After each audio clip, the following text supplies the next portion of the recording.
let's talk about what you did and why you did it. The detail is not nearly as important as the principle. You want to move loosely and easily. Don't exaggerate any movements. Don't exaggerate any force. But the muscles should just absorb and recontract and go. Move to the next motion, move to the next motion. This is a very quick and easy way to re-warm. You don't have to do the long-term static stretches. You can if you feel like you need to do a little more static stretches, but mainly you want to be moving. You don't want to do static stretches until you have warmed up, because the muscles have to be warm, well-blooded, the whole deal, so that they'll be more supple. When they're warm, they're more flexible. It's very simple. Okay.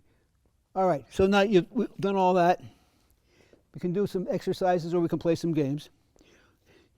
One of the games would be jog forward four steps, then jog backward 4 steps, boom, boom, boom, boom, boom, boom, boom, boom, boom, boom, boom, boom, boom, boom, boom, just continuous motion. Right? It's not a lot different in principle from what you've just been doing. It's just another game to play. Side skips is a game you play. The idea is just to mentally loose, physically loose. Everything's kind of stretched out. Individually, now you've done this. If you have any particular stretches you like to do for your hamstrings, your adductors, your spines, your arms, now's the time individually to do those. So now you do that. Wall stretches are okay too. But warming up for the next round should be not terribly long after the first round, at maximum an hour. Then you can just do a re-warm, and it doesn't take very long. 5 to 10 minutes.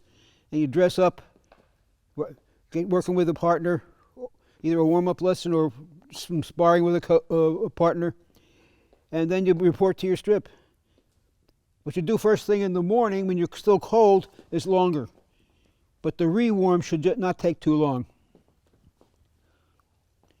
The detail of whatever I was saying to do, the detail isn't the issue. If you do something different and it works for you, as long as in principle it's correct, it's fine. The ones that I have pity for because they're looking for trouble is the people who walk into the fencing room cold and they stretch out a long lunge and bounce and stretch. I call it stretch and kvetch, which is what they do. and then they're ready to fence. Well, no. Just have the paramedics on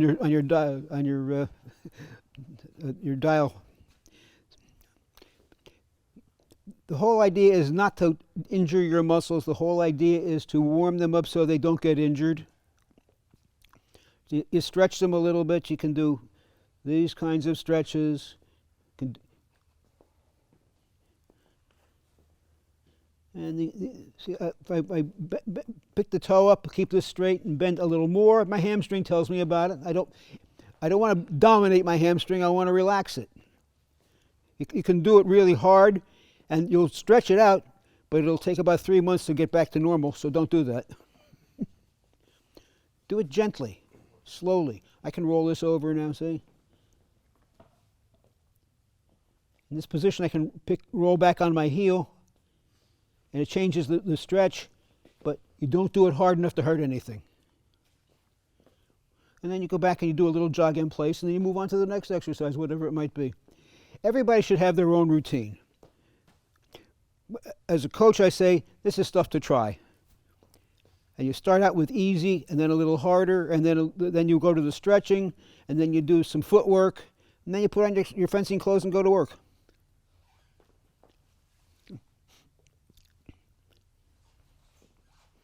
Now, since we're talking about how to coach, I'm giving you an example.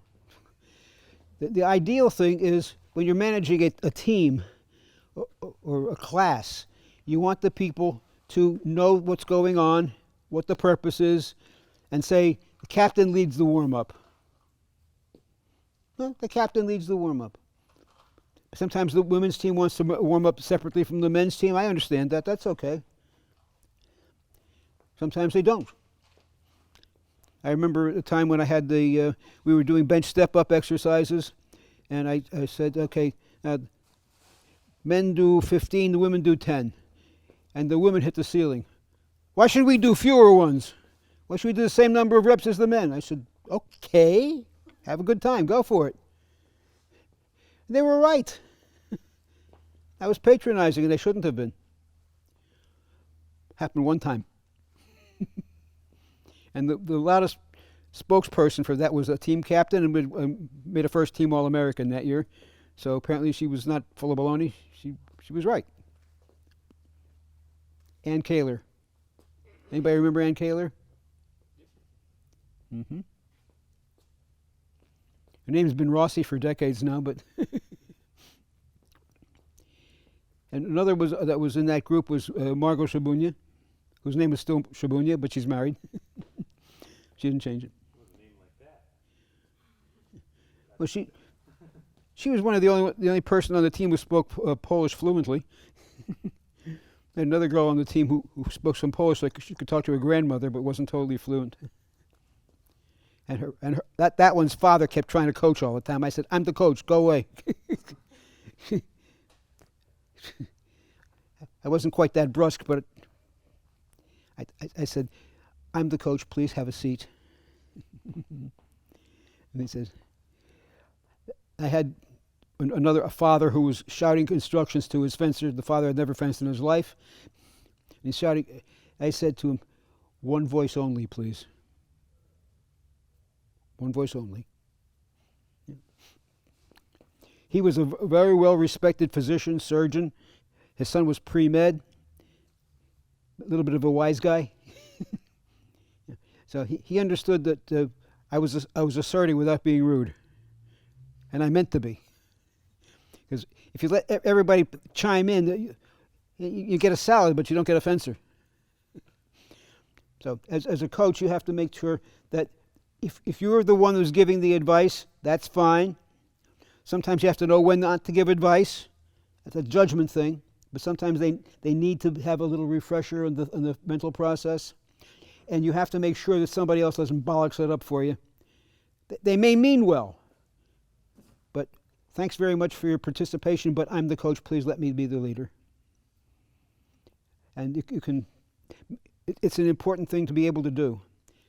They should not be coming onto the strip to give advice. They should not be getting the students' attention away from what they're supposed to be doing. They're supposed to be knowing what to do. The coach should make the corrections and the instructions and the amplifications. The parents should go, nice touch, nice touch. That's their job. Just the management of spectators, including parents and God knows who else, is a little bit of an art form in sociology. But it's necessary.